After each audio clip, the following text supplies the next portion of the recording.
Hey, this is J.B. Clark with Bruce Springsteen Sings the Alphabet. And when I'm not talking about Bruce Springsteen songs in alphabetical order, I'm usually listening to Set Lusting Bruce, Jesse Jackson's wonderful podcast here.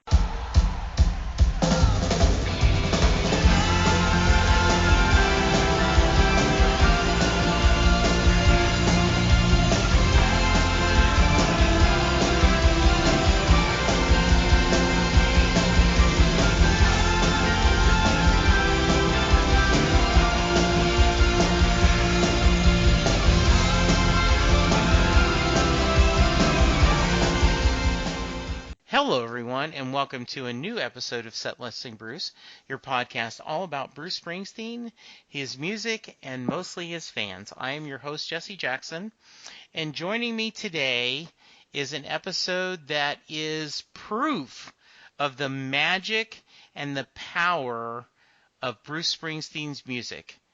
And I am absolutely thrilled to be sharing Adam and Jamie's story. So joining me today is Jamie. Hi, Jamie. How are you? Good, thank you. So why don't you introduce yourself? Well, we've just kind of introduced ourselves internationally, I guess, in that we shared Adam's story about his love for Bruce Springsteen over the weekend. So we did that in Australia, but we ended up getting messages of support from all around the world, which has been really quite overwhelming, but in the loveliest way possible. So we're just trying to, I guess, I would like people to know about Adam's story and how Bruce has helped him, because I think it's really important that we understand that music is a powerful tool for all parts of our life, not just enjoyment and entertainment, but also for learning and finding our own place in the world as well. You know, I totally agree, Jamie, and one of the things that concerns me is arts, funding for arts and music in often schools in the United States and other places, are on the chopping block. And that's just a shame because, there's so much we can learn from that and so much that, feeds our soul. So I am glad you're here sharing us. And we're going to get to Adam's story and your story, but I just wanted a little bit start out with, like, growing up, what kind of music did you listen to? Was your family... were you a big music fan, when you were a kid? And what kind of music did you like in high school? Oh, absolutely. My dad is a muso himself, so we grew up with him always having his guitars and microphones set up, and he had in his youth played bands in and around the town that we lived in. So music was always a big part of our life growing up. Probably it was always rock music of some description, and I think some of the earliest music that I can remember was the Bob Seger, Bob Dylan, the really old, nowadays old, but not so much then. But it was always yeah. I feel you when you say old. It's very it's funny. So yeah, we always had that, and Dad always gave us free rein to go through his cassette tapes or his records. So we were always very involved in music.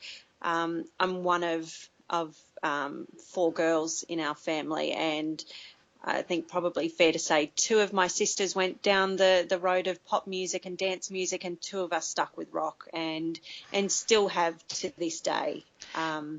So, Jamie, where are you in the youngest, oldest, middle?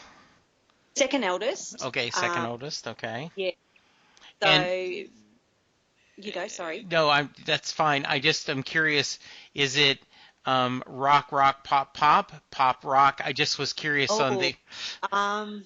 Yeah, it's an interesting one. So my eldest sister is definitely dance music, Okay. which we none of us have much tolerance for, to be fair, because it's kind of difficult to listen to.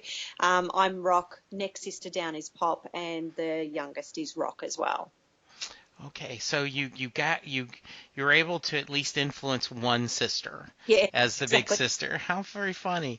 Um, so when did you discover Bruce? Was very early days. It was. I can remember Dad always having the Born in the USA record, so we would put that on, and that was and every Christmas that one record got a run through. Hmm. Um, remember that being a mainstay of what we all listened to, and I guess that stuck with me a lot. There was a lot of music then that I guess as a kid I didn't understand the songs themselves. It was just the music, and it sounded cool, and it was easy to listen to. And it was only as I got to maybe my mid to late teens that the lyrics of Bruce's music resonated, and I understood what the songs were about. And that was when I started to delve a little bit more into the back catalogue and see what else was out there of Bruce's. And that was something that has been a constant. I moved from high school age. I moved straight into a job in radio, which was the best possible path I could have gone down. And having free run at a music room inside a station was just the coolest thing ever. And so being able to then go and have a look at Bruce's music, bearing in mind the internet was not even really around back then. So any information that you wanted to find out, you had to go and dig a little deeper and understand. So that was kind of where I got my feet into understanding where Bruce came from with his music. I totally understand that. The when one of my earliest memories, and I've shared this before, is my grandmother managed a post exchange, which was a kind of general, like a Target or a general store on an army base, and they called it the PX, and you could go there to get some, your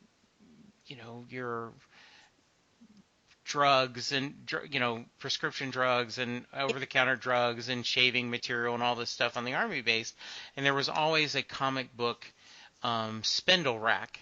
And when I would go to visit my grandmother, she would bring me to work, and I was able to take all the comics I wanted off the spindle rack, bring them to the back. She ripped all the covers off so she could get credit, and and then gave me the comics. And so I always joke that I think the statute of limitations is gone, so I don't think anyone's going to, even when my grandmother was still alive, no one was going to tell that story. But it is that being in a candy store almost, right? The chance Yeah. to see. Yeah. Yeah. What were you doing? Did you always want to be involved in radio or entertainment or in communication? I No, I actually started a nursing degree straight out of school and went to university.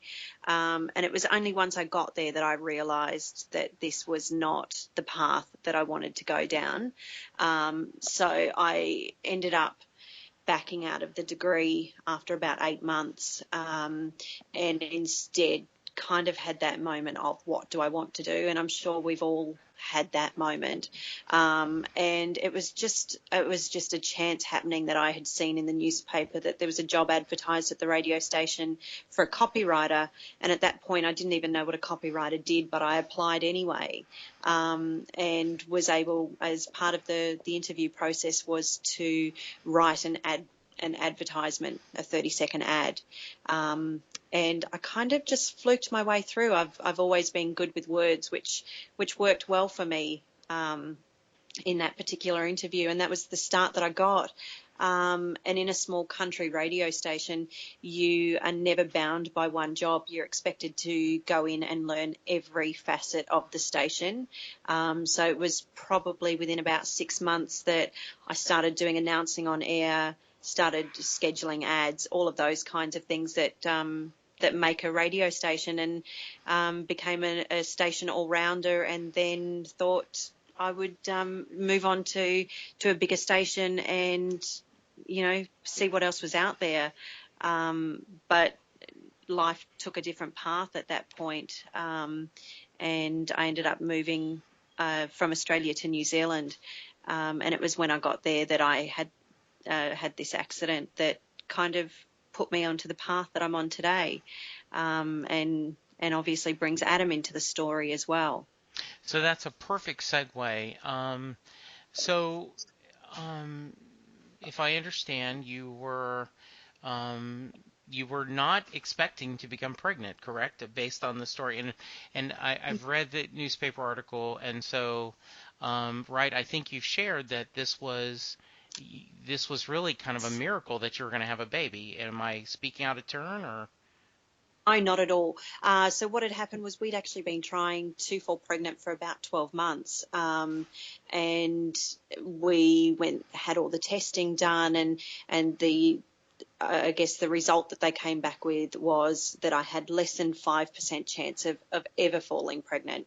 So we kind of sat down and did a reassess at that point of, if we're not going to have a family, which is something that we'd both wanted, if we're not going to be able to do that, what will we do instead? And we were just in that process of trying to figure out what would we do? Would we travel? Would we throw ourselves into career? And we were just trying to figure that all out when I found out I was pregnant. So it came completely from left field, and was also just, I guess, for me, it kind of shows that Adam was destined to make his way here against all odds. And that's so cool. I don't know if in earlier this year, I had an episode where the parent of a premature baby, Juniper, was on the show. And if you haven't listened to the episode, I think you should, because there is a little bit of similarity. Just in summary, she was born so small, and she was 1 day away from being the minimum amount of weeks you should have to have to have a chance.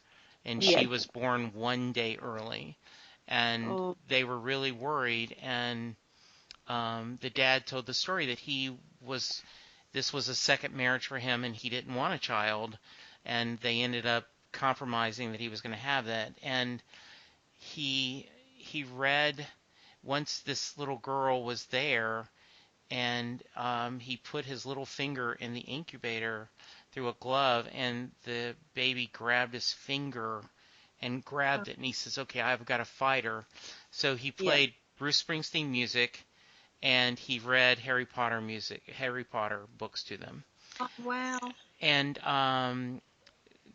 this will make you cry, because it makes me cry every time. J.K. Rowling found out about this and reached out through connections, and one day Juniper came home from school, and she's this energetic, wonderful young girl, and J.K. Rowling had sent a whole set of books, and she had autographed it to Juniper, the girl who lived. Oh, wow. And for Harry Potter fans, The Boy Who Lived is just iconic, and to have that was pretty amazing. So that's incredible, isn't it? I'm telling you, there's something about the power of music, and not just Bruce, though I'm a little biased, but it's something there. So you find out it's a miracle, you're pregnant. Yep. You guys are ecstatic, I'm sure. We were, yes, yep. And so then something horrible happened, correct? Yeah, so I was still working, because obviously it was only early days. Yeah. and I was about 10 weeks pregnant, and I had woken up and decided, I can't go to work today. I'm too tired. And I was having morning sickness from the minute I woke up until about 5 o'clock in the afternoon. And I thought, I can't do another day of this. You know, it was a huge commute in and out to the city to get to work. And once I got to the city, I still had to walk to work on top of that. And I decided, I can't do this today, just to have a day off. But it was a new job, and I'd not long started, and I thought, no, best put my shoes on, get going, go to work, and got into the city. And it was a really unusual day because everything seemed to be going in slow motion around me. And I remember having this distinct feeling driving on the bus into the city, feeling just like everything was about half a second behind, and I was seeing it happen before it happened. And it was the most bizarre feeling, and I've never had it again. And I got off the bus and crossed it's the major intersection from the motorway into the city of Auckland, and got out, crossed the road with a bunch of probably about 10 or 15 other people, and just heard people starting to scream. And I thought, I wonder what's going on. And I kind of turned around to look. And as I turned to look, I saw the car coming straight for me. And it was one of those split seconds decisions where I was standing there and could see the look of shock and horror on the driver's face and his wife, who was sitting in the front seat with him, and realised that I couldn't move in time. There was nowhere to go. And so hit the car, or the car hit me, I should say, and then hit the road, and kind of just lied there and prayed that the car wasn't going to then run over me, and that he was going to be able to stop, given how much room, how much further I'd been thrown back. I kind of figured I had a little bit of space for him to brake, and he was able to brake in time, which was good. And it kind of just all went downhill from there. You know, I was lying on the road, and I somehow, I'd never had a broken bone or stitches or anything prior to this, and I knew straight away that both my legs were broken. And one of the people who was on the road came over and offered their phone to me so that I could ring my husband. And the only thing I said to him was, I've been hit by a car and both my legs are broken. And he kind of went, as you would expect, what the hell's going on? So he's gone to get into the car and realised that my car was still parked there. So he had a shocking time not knowing what was going on. And it was only until we got to the hospital that, or when he got to the hospital, that we kind of knew that it was serious. But unfortunately, because I was pregnant at the time, they weren't able to do surgery straight away. So it was 4 days with both legs broken before I could do the surgery. And in that time, because of the pregnancy, there was no pain relief. So normally you'd be quite well looked after. Sure. With pain relief, but it was 1 milligram of morphine twice a day. And to say it was excruciating is probably an understatement. I can imagine, Jamie, because, you know, it's got to be scary. I know you're worried about your baby. I know you're in pain. You're worried about, am I going to walk again? And and there's just in your mind, there's all these things. I imagine that, they say monsters live in the dark, right? Not knowing is a lot of times what's so scary. So I can imagine you're just sitting there, feeling overwhelmed, reaching out to, whatever greater power you believe in, going, oh man, just please make sure I'm okay and make sure the baby's okay. I feel sorry for you, but I feel for your husband. He must have been I would feel powerless and just yeah. Yeah.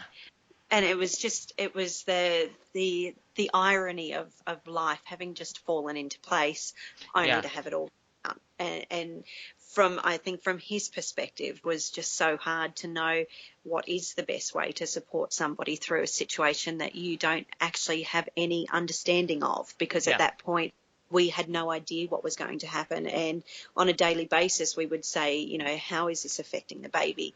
And unfortunately the answer from them was always a very dismissive almost. They didn't really care, and the baby was you know, it was secondary to what they had to concentrate on, which was the actual broken bones. So at one point when we said, how is this all going to wash out? What are we going to be left with? Is the baby going to be okay? Are we going to actually be able to keep the baby? They would just say, don't know. We'll just have to wait and see, kind of thing. So that was, and you know, that was the remainder of the pregnancy was left in the lurch, where we just didn't know. And even following the surgeries, we didn't know. So, Jamie, how far along were you when you were hit? I was 10 weeks. Okay. So right at the peak of brain development, which is obviously where we're at with Adam now.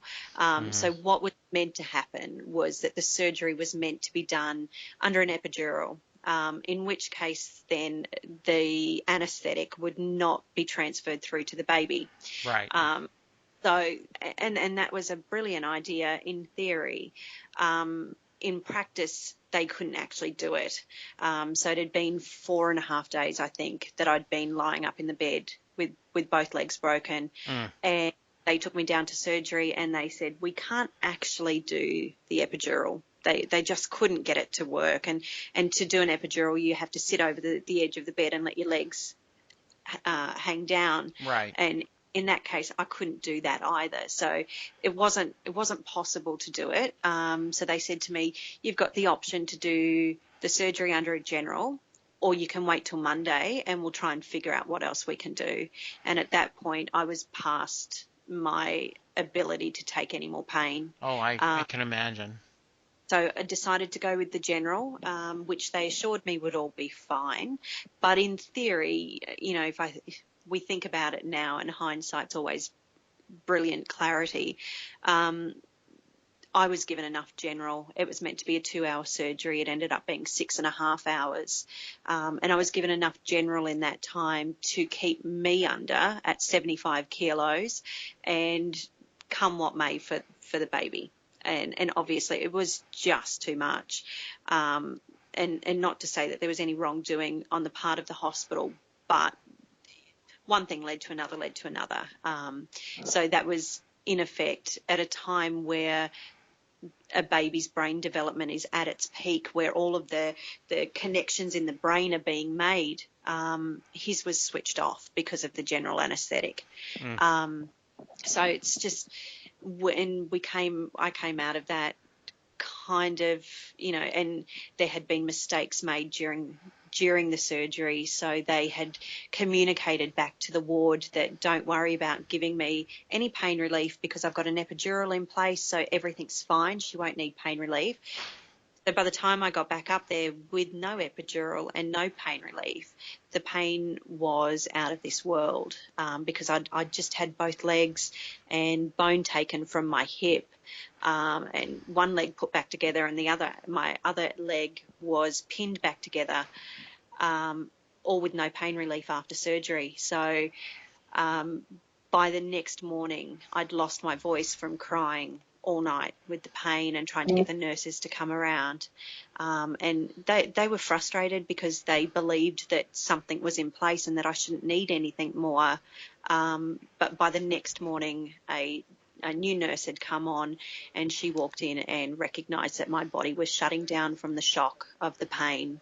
And it was only then that they got an emergency doctor to come up and administer morphine pain relief, because I'd effectively just come out of 6.5 hours of having my legs put back together and pinned and plated with no pain relief.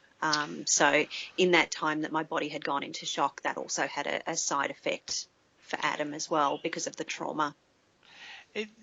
I can only imagine, you know, you're like how much more do we have to do, and just to be so upset and so much pain and trying to get through this. Um, how was your recovery to once they did get the surgery done? It was very slow. It was 3 months in a wheelchair, and then we were sent home. I had a month in hospital in total after the surgery, and we were sent home with a wheelchair, and kind of good luck.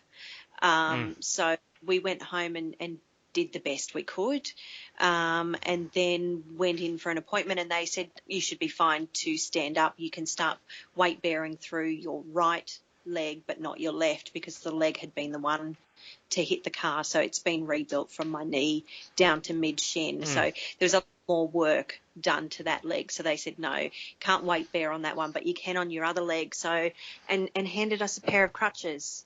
So I remember we got home and I stood up and realized that I actually just didn't know how to take a step. And that was when we realized that the recovery period was going to be a lot tougher, and that I would have to learn to walk again. So I did learn to walk again at just on 6 months pregnant. I learned to walk again and did a lot of physio to learn again. Wow. So, the- I'm trying to picture in my mind, Jamie, the pain and rehab. Pregnant anyway gives your body a lot of different changes, and you're uncomfortable, right? As you've got this young person growing inside you. It is just a harrowing story, and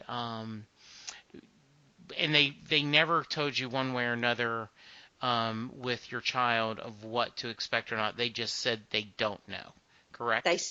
They did not know right through to I found out once I started walking again. As soon as I started walking again, and obviously a lot heavier because I was pregnant, Sure. my center of gravity had shifted quite dramatically because of the pregnancy. So by the time I stood up and started walking again, it then became excruciating pain again, and we didn't know why. But what had effectively happened was when they pinned my ankle back together, Hmm. pinned the bones back together. They hadn't actually pinned it. They hadn't pinned it far enough down, so they hadn't put the pin in far enough. So what happened as soon as I started walking was that pin started to back out of the bone, and it eventually cut all of the cartilage in between my ankle and my leg bone. So they wanted to do another surgery while I was pregnant, which I declined because I just couldn't run the risk of another surgery while I was Yeah. pregnant. So I ended up being put, I think I walked for maybe about a month, and then I got put on full bed rest again for Mm. the rest of the pregnancy, and because of the screw, but also because of problems with the pregnancy. And so now my foot is in a position where there is no cartilage between my ankle and my leg. So it's bone on bone, which some days is fine. Other days it feels like gravel rubbing together. And if you can imagine your bones touching, it's not a pleasant feeling at all. It's Oh, quite physical. I can imagine. Yeah. Uh, So s- that was, we kind of thought we were past the hard stuff, but yeah. then when Adam was born, it was apparent very quickly that I had used morphine very sparingly through the Hmm. pregnancy while I was in hospital, and then during the physio again. And I'd used probably a quarter of the dose that they had suggested, and they Right. had hoped, fingers crossed, that this wouldn't affect the baby. So I used about a quarter of that, and quite often would just forego the pain, the morphine, because there was so many unanswered questions about using it. But when he was born, he screamed for probably the first week. And we took him back to the hospital and said, something's not right. And they said, yep, it's morphine withdrawals. Mm. So he had that to fight with. I think fight is a fair word. It was really difficult for Yeah. him. And for the first 9 months, he didn't sleep at all. And the only way that we could get him to sleep was if I was holding him, and I would literally have to hold his arms and his legs down, because he would have such jarring movements, which was the withdrawals as well as just other neurological stuff that was not quite wired right in his body. So we knew straight away that there had been an effect, but we didn't know the severity of the effect until probably his second birthday. And it was at that point that he wasn't speaking, that he would communicate in grunts. So if he needed a drink, it was a grunt, and we would kind of know that noise meant drink. And we would know that another noise meant he was hungry. And so we were communicating through grunts, and we kind of, being our first baby, we kind of sat down and went, something's not right. Right. But we didn't know what it was at that point. But, as we sit back now and look at it, that his comprehension is so diminished. Compared to a normal child at that age, and he had no speech and no method of communicating, and the frustration for him was probably the most difficult part, because as a parent you feel like you should understand what your child is wanting or what they need, and we were all, it was the blind leading the blind for Sure. quite a long time. And it was that frustration at the age of 4, that we were still communicating with Adam through grunts. And we would say to him, is it this? Do you want this or do you want that? Yeah. And we would get it wrong, because how can you know? And he would just walk away, and he would go and sit in his room and just nothing. He was switched off, and we felt like we were majorly letting him down because we just didn't understand. And it was one of these days where I put him in the car, and I thought, I just need to go and listen to some music, and music's always been my fallback. Right. So when you're overwhelmed, or when you're in any kind of emotional state, we'll normally put music on. So I thought I'll do the same thing, and I'll take him for a drive, and hopefully he'll go to sleep in the car as well. And two birds with one stone kind of thing. Yeah, so I was going to ask about that, because we certainly did, that my son Chris, let's put him in the, car. I would rock him. Yes. We joked.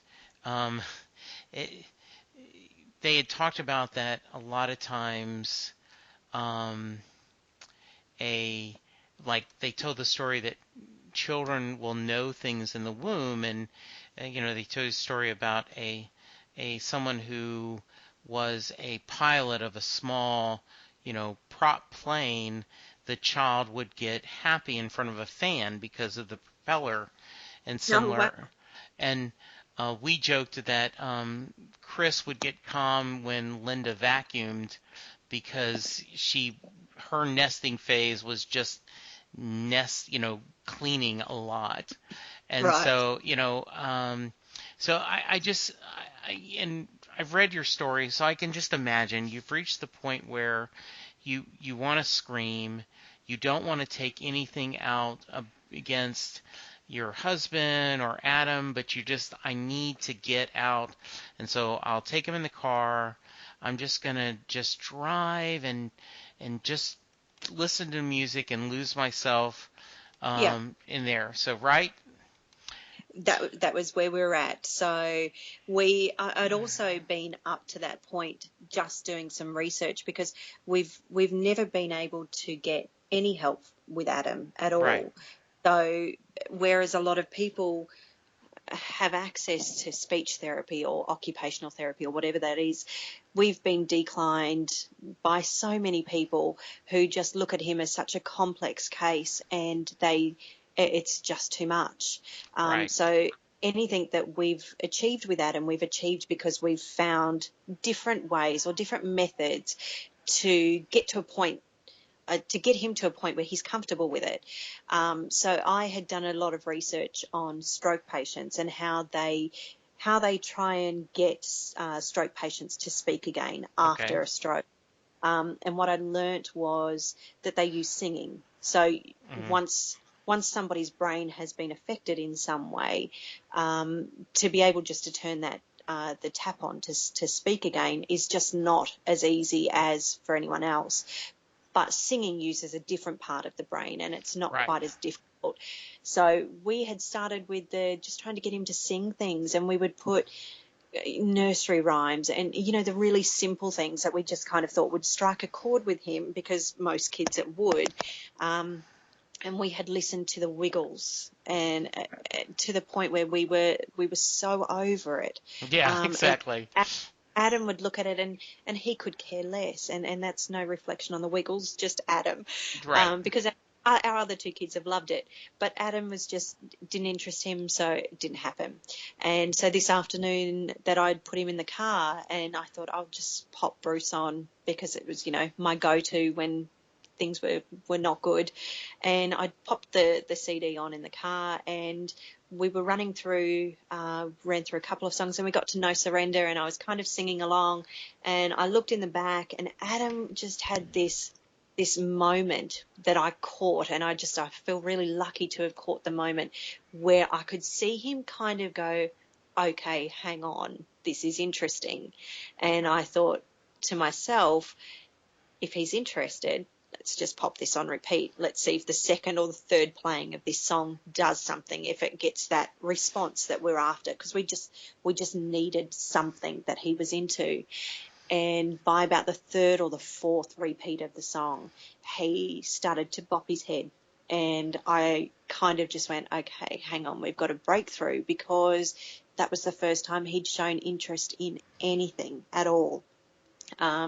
So that was that song, and we went home, and I pulled out every Springsteen thing that I owned, and I think we even went to the shops the next day and grabbed a couple of other CDs, and we just played them. And it was from there that we had massive wins with him, where the speech took a little while to come, but he would stand in front of the DVD if we put a DVD on, and he would just mimic the noises. And he couldn't say the words, but he could mimic the sound.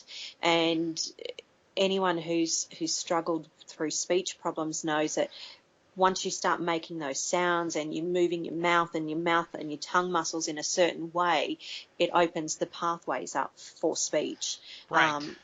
That was where it started. And so that was all that got played in the house was Springsteen for probably a year solid. And after that, then he started looking at other music, and we were more than happy to try and, what else can we work on here? Right. So we got him into the Stones, which he loves, absolutely loves. Got him into some Bob Dylan, the classics. Sure. But he always came back to Springsteen. And, given a choice, it was always a Springsteen song or a DVD or that went on.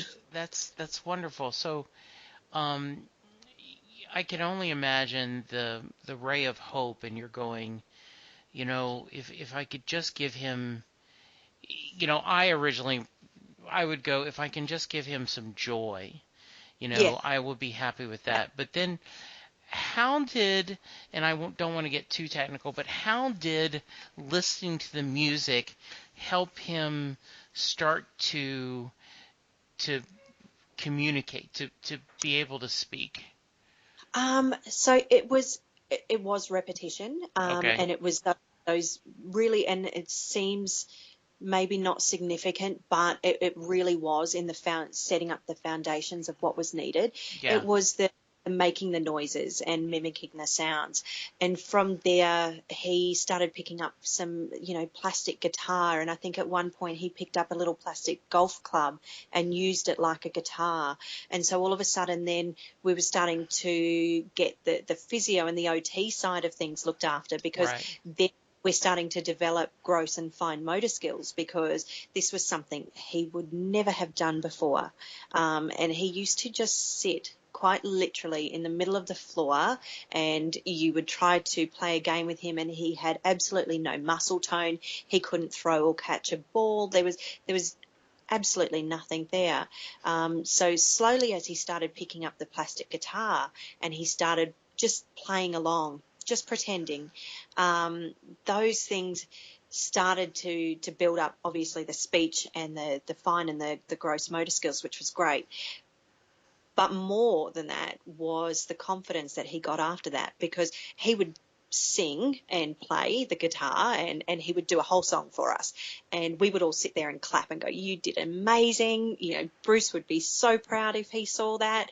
And from that, the confidence that he'd never ever had started to grow, and we started to get some, I guess, some emotional wins, because he started to feel good about himself. And we do, and I know that this probably sounds quite cliche, but we do really owe that to Bruce, because that was what started it. Well, and Jamie, you know, it's a cliche, but it's true. Nothing breeds success like success, right? And that positive motivation. And I can only imagine. Now, how old is Adam at this not today, but like when he started listening to Bruce and it making a connection? So that was between the ages of about 4. Okay. And by the time that he was actually comfortable enough to do the little performances of a song, was probably about 6 or 7. Okay. So at 7 years old, he still had no speech per se. So it was more than grunts, though. He was making words. Mm-hmm. But if you weren't family, you would not be able to understand him. Right. And so that coincided with the start of kindergarten, and obviously going to school with major intellectual delays, but on top of that, having to wear a very visible disability like a lack of speech. That was when bullying started, and it was quite literally day 1 of kindergarten that the bullying started, and it progressed until we took him out of school in April last year, and it was just the extent and the type of bullying that changed. Because I read that you decided to, you've always been a full-time mom, but to actually focus on, okay, I'm not going to work outside the home. I'm going to take care of Adam. You mentioned, does Adam has siblings, correct? Yes, so younger brother and sister. Okay. And do you homeschool them as well, or they go to school? Go to school. Okay. So it was, in April last year that I decided that I would leave my job and concentrate on homeschool, because the bullying was so intense, and it was just, and I know this is probably not a hard enough word, but it was just so unkind. It was just the most despicable form of bullying that I'd seen, and to pick on somebody and to taunt somebody about the things that they can't do easily. And I know the old adage that it reflects more on the bullier than the bullied, but it was just so mean, and it was being done in front of us, and the point we got to where the decision was made that I was leaving work and that I would take him out of school and homeschool him was when a group of about 10 to 12 boys actually bullied him to his face while I was standing next to him. And at that point, I thought, if he's not safe standing next to me at school, what's happening when I'm not here? Oh, I totally agree, Jamie. So Adam feels that pain, though. I mean, he understands that it's being, and as your words, unkind, correct? Yes. Okay. Yeah, it took him a little while to, and this is owing, I guess, to the intellectual delays. Yeah. He kind of just took it in his stride and went, oh, no, they're just talking. And we had to, and this is the heartbreaking part of being a parent, is actually taking your kid aside and going, no, they're actually picking on you. Yeah. They're saying this because they want to hurt your feelings. And that was the really difficult part for him, because then it dawned on him. And as a result, then he looked at all communication that was being made with him, and he was uncertain where to put that. And it's difficult to this day, even at 13 years old. People outside of our family have a very difficult time understanding Adam and what he's saying. So for a 13-year-old boy, to have your mum having to translate for you if you Sure. want something, or if you want to be heard, or worse still, having your little sister doing it for you, because we're very used to the sounds that Adam makes, and Mm-hmm. they're very eclectic sounds, so you don't hear it and straight away identify it as being this word. So we've learnt that over the years, and for him, the beauty of homeschooling him is that, some of our lessons are just simply to go to the library and ask for a book about cars, and him being able to have the confidence to stand there and say that, but also enough enunciation in his words to be understood. So those are the challenges, and I've got to be honest and say that Bruce is still a big part of that, because a lot of what Adam does is listening to the words and understanding and being able to replicate those words. But, at the end of the day, he's 13 and he can't read or write. And he's got very limited speech. So it is an uphill fight. And, we try and go through very early on, we used to look at the parenting books and the teaching books, and how do you teach someone to do Right. this? And quite simply, with a kid like Adam, none of that actually works. Yeah. So what we've had to do, and we're trying to teach him to read at the moment. So reading is about sight words. So Mm-hmm. I can't show Adam a word and say this word, THE, is the, because that means nothing to him. Why is that word? Right. What's the reasoning behind that, and why would he commit that to memory? So it's been a really hard battle just to get sight words. So funnily enough, I decided late last year that we would start writing out Springsteen lyrics, because he knows those. He knows them off by heart. Right. So pretty much any song. So we took the songs that he really likes and we write the lyrics out. And so when we write the lyrics out, I say to him, okay, so we're going to write working on a dream.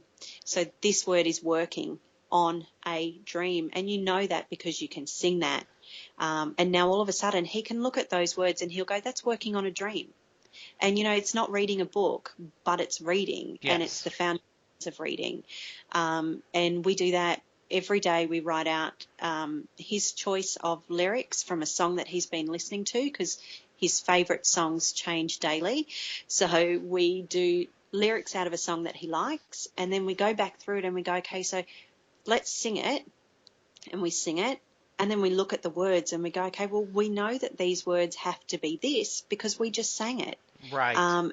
Slowly but surely, not only is his vocabulary building, but his identifying of sight words is building as well. And we've gone from having about 10 sight words that he knew to maybe 100, and largely based off the fact that we apply this back to lyrics from Springsteen songs, which sounds so very out of the square, but it works. Well, and you find Dr. Phil, he says you find your kids' currency and that's what you use. Exactly. And I think that's what you're doing. It is what he loves and enjoys. I did love the fact where you guys listed Adam's 20 favorite songs, and he had a problem dropping it down to 20. Oh, Right. gosh, he had a problem. Oh. He felt very terrible because there was songs that just should have made that list, and Right. that was exactly what he said. There are songs that should be on this list, and it's really not fair to only pick 20. And I said to him, yeah, but it's the spirit of what we're all doing this. Yes. He has difficulty, and those 20 songs would be, with the exception of maybe 5 or 6 that are the mainstays for Adam, it would be a different list again today if we did Sure. it. So, and I think that's true of all Springsteen fans. Oh, absolutely. I was the two guys who run the USA Today Dad Rock podcast were here in Dallas, Texas, and they said, name your 3 favorite Bruce Springsteen songs. And I said, Better Days, because I believe the purpose of that song is to tell you we should enjoy life's journey, that too many times we're focused on when something good happens, that's when we'll be happy instead Yeah. of actually enjoying the journey. Yeah. Land of Hope and Dreams, because I think that we've had our struggles as a family as well, and that's one of the songs that I kept as a positive way to remind myself. And then the third one, Changes Every Day. Yes. And they said, I think you're cheating a little bit. And I said, well, the reality is those 2 immediately. If you ask me, name your 2 Yeah. favorite Bruce Springsteen songs, I'd say Better Days, Land of Open Dreams, and then you know Thunder Road, and No That's it. Surrender, and then it goes on and on. What do you think? First off, is there any other special memories or stories about Adam and his experience with Bruce that you want to share? I see he Oh, got a guitar, so you tell me about some of those.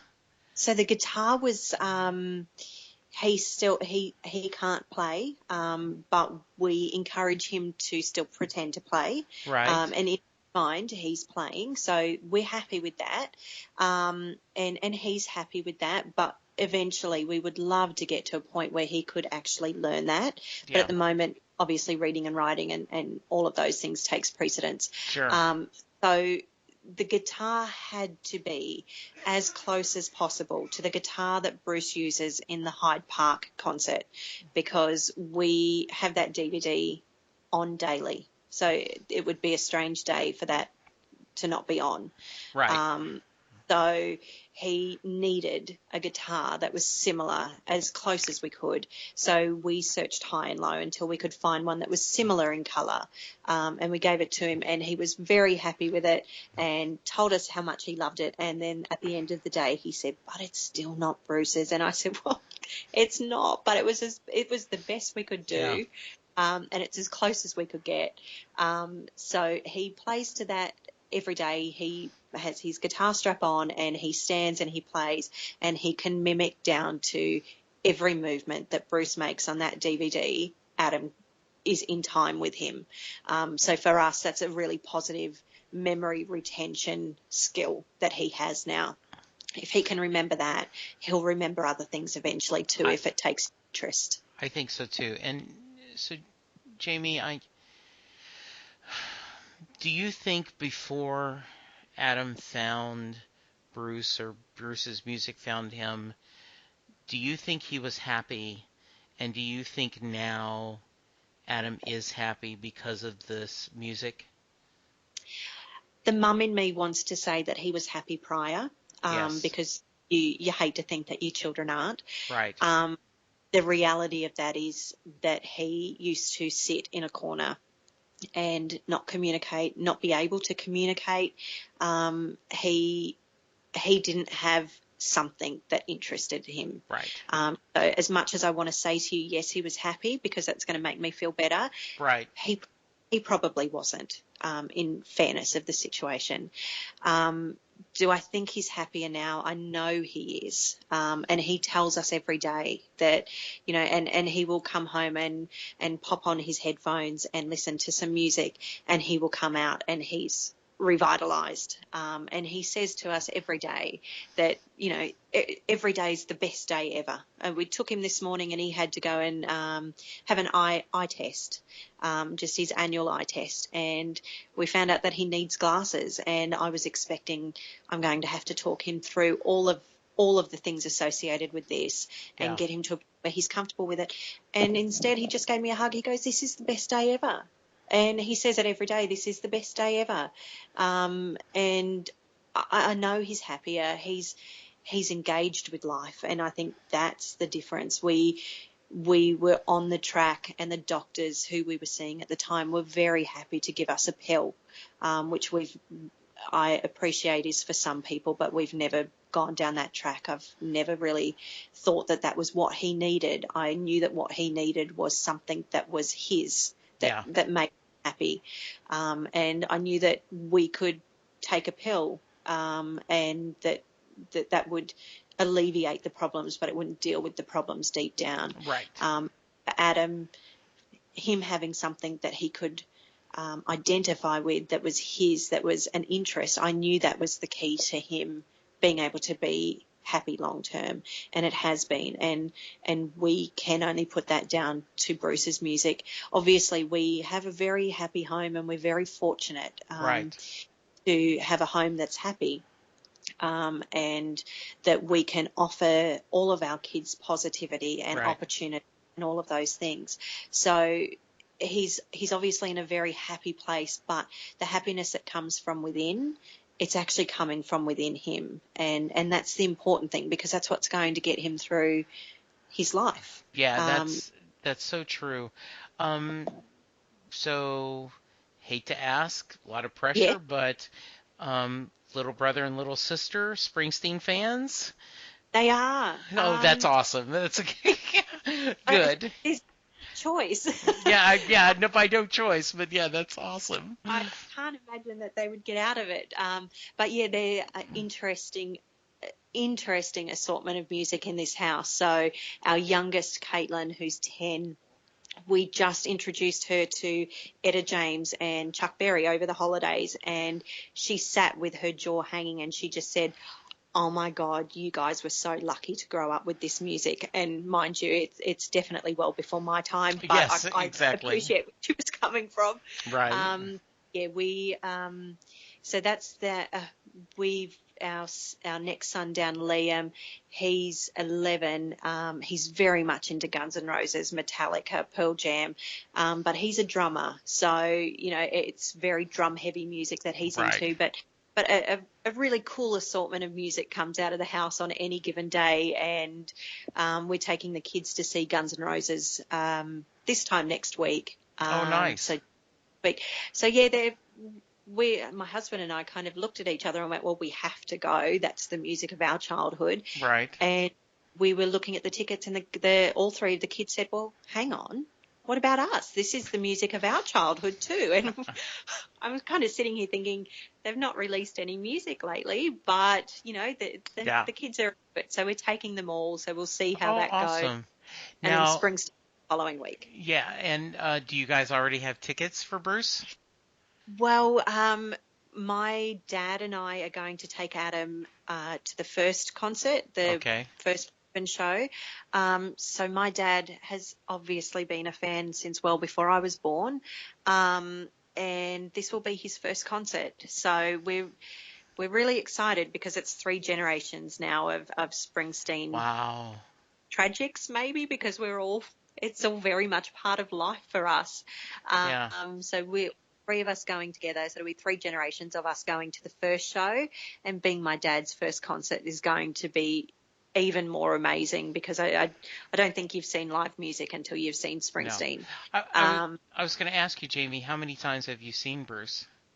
So I actually saw him in 2003. It was about 2 weeks before my accident. Okay.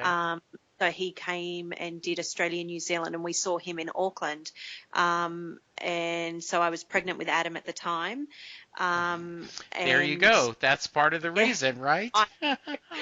So this will be my 4th concert. Very nice. So not as many as we'd like, but sure. So he doesn't get often either. A couple of questions, and I'm sorry, I've kept you so long, and I appreciate this. You mentioned there's a few core songs that Adam are just his standards. Do you want to share what those are?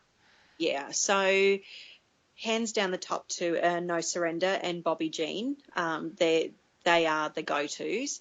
And outside of that, he has this unusual for Outlaw Pete. Unusual because we get it every day. Every day played, but it can only be played off the DVD, so off the Hyde Park DVD. Okay. Which I will just mention to you, we have already run out one DVD. We ended up we wore it out. wore it out. So we've already been through one, so we're on to our second DVD of that one. And it has to be that particular song.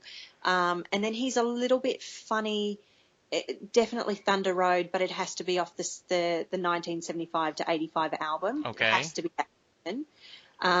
And he's just got a couple of little quirks that we listen to him, and he'll say, I like this song, but I don't like it when it's on this album, but I do like this version of it. Interesting. There's about, maybe 50 versions of Thunder Road, and here's the one that you stick with. So he's a bit of a purist, I guess, because he likes the acoustic, easygoing kind of music. Does he like the Outlaw Pete book when he's listening to it? He's never actually. We tried to do that. We tried to do the book and the song together. He's not interested because if Bruce is on the screen, it's 100% interest in Bruce. That makes sense.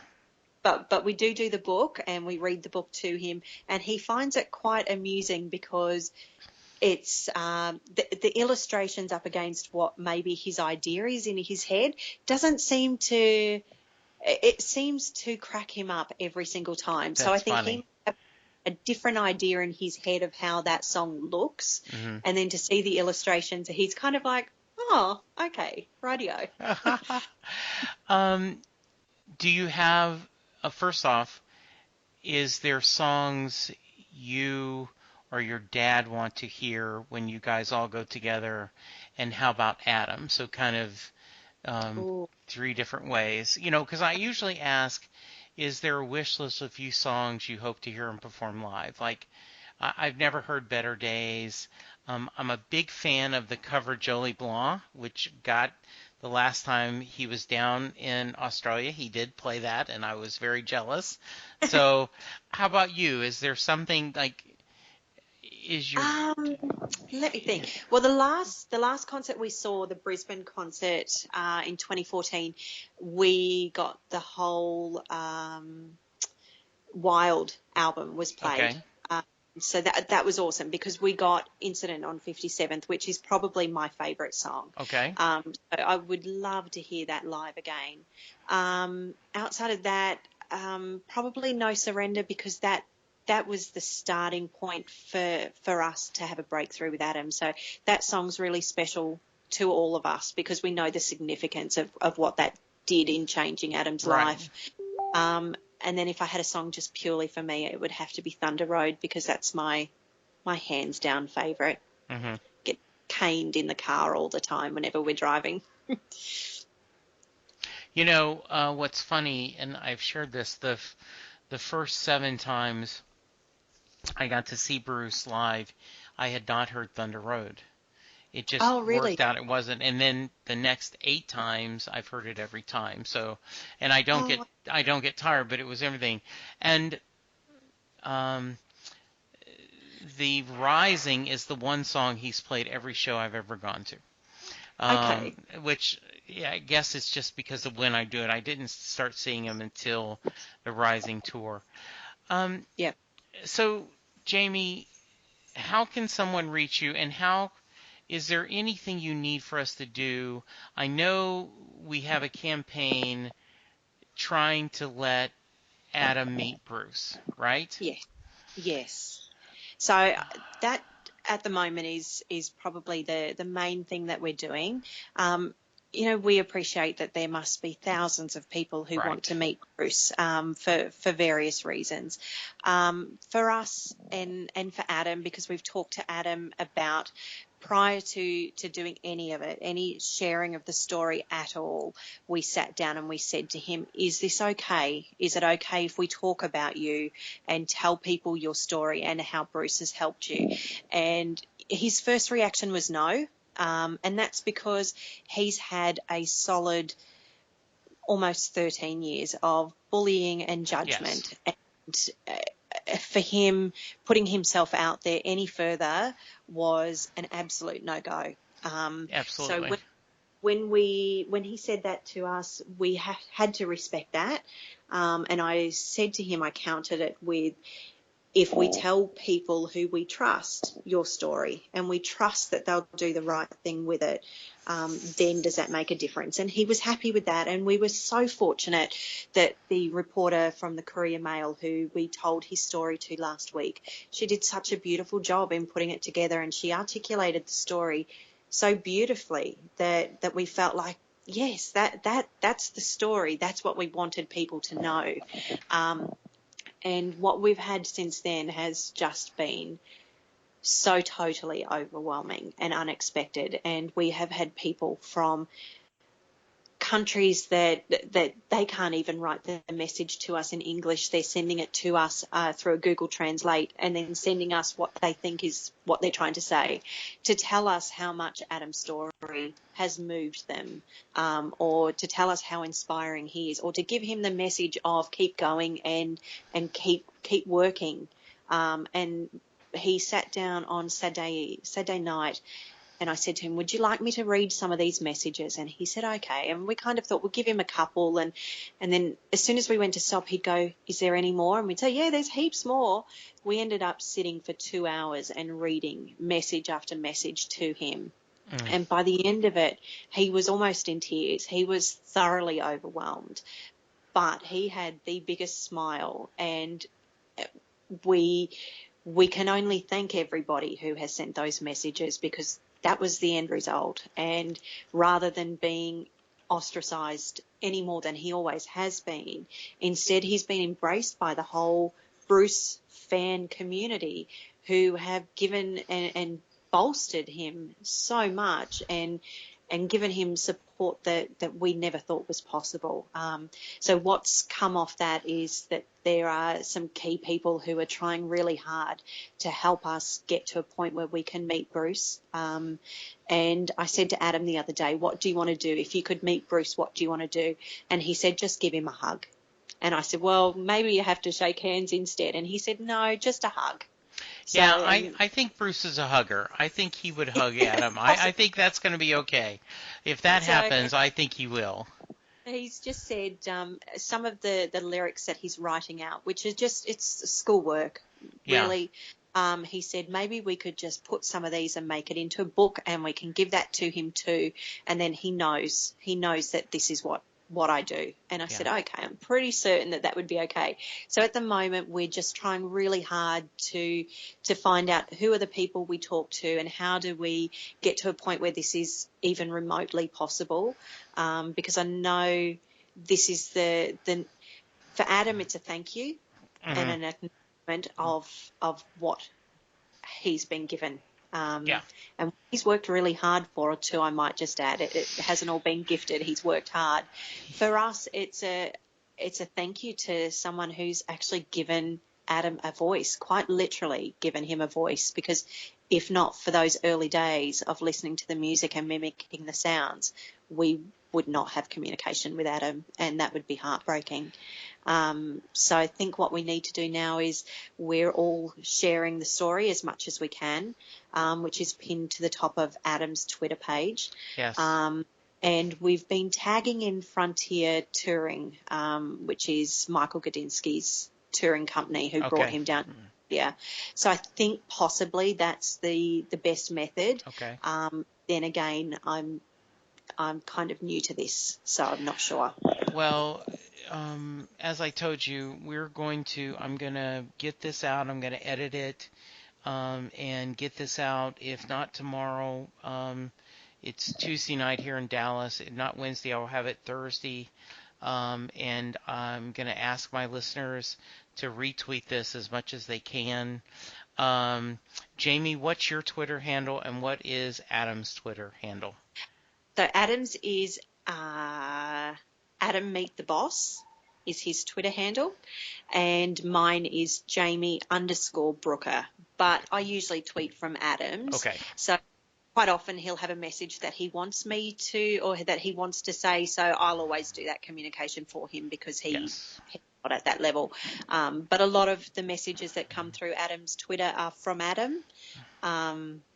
And we uploaded a little video of him yesterday speaking for the first time. And wow.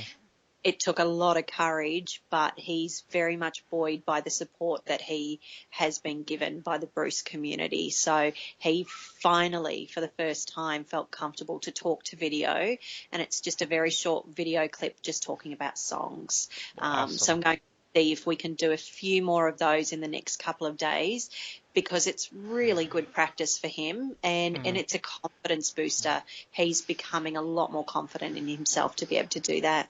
Well, that's good. Well, tell Adam that Jesse from Texas is saying that he is a Bruce brother, and I have that same passion and obsession. And I will tell you, my 27-year-old son and my lovely bride will say, well, there's no difference. That's the first thing you do when you get home is turn on Bruce Springsteen. So there you go. Yeah. Thank you so much for spending time with me. Thank you for having us. It is truly the magic, and as you talk about it,